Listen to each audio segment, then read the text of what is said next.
Great Scott! Marty McFly and Doc Brown are back together. Back to the Future co-stars Michael J. Fox and Christopher Lloyd teamed up at New York Comic Con on Sunday for an official reunion where they reminisced over their iconic roles in the beloved film trilogy.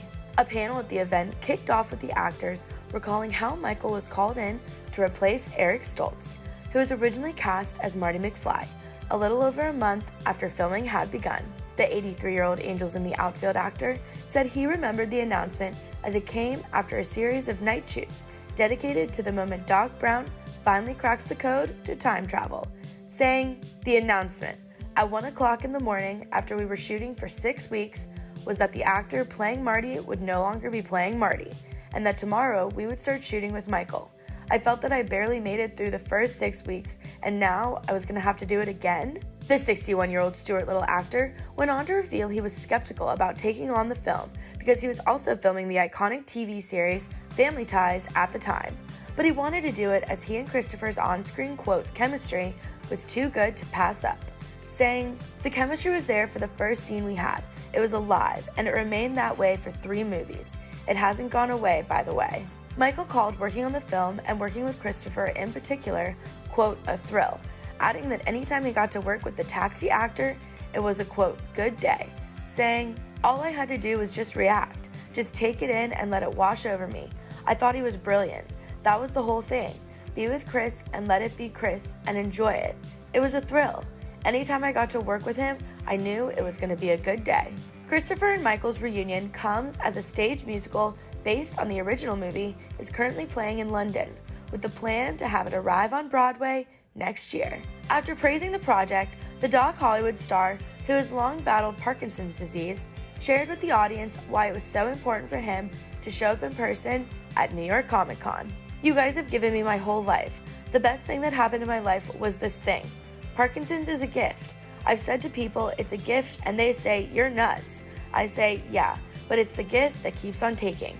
But it's a gift and I wouldn't change it for anything. It's not about what I have. It's about what I've been given." Back in 2019, Access Hollywood spoke with Michael about his Parkinson's disease.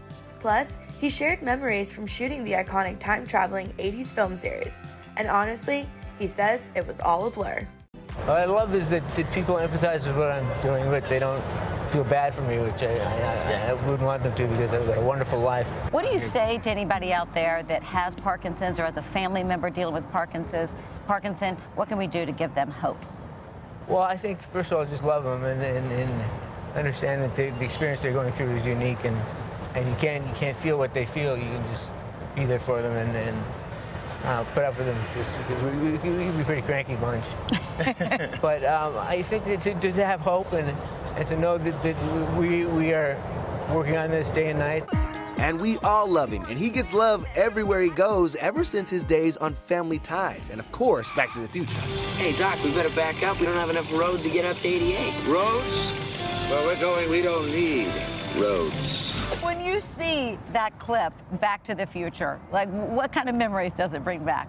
Hazy ones, but it was such an interesting thing making that movie because I was making the movie and I was doing a series called Family Ties. Oh yeah, a little show called Family Ties, only our favorite. I mean, it was 35 years ago. I don't take for granted that people know it, but I did both things at the same time. So the process of shooting the movie was kind of a blur to me. Yeah. I finished the movie and people said, "How is it?" I said, "I have no idea. I have no clue." And I saw it and I said, "It's pretty good." Did you ever drive a DeLorean in real life? Well, I drove that DeLorean. There are like 19 different kind of versions of it. They had versions where it was cut in half that way, versions where it was cut in half that way, versions where there's no top on it, so you get the camera and you get all the angles. And every one of those variations had some aspect to it that injured me. Right. And it cut my hands or banged my knees or stuck in my back. It was fun.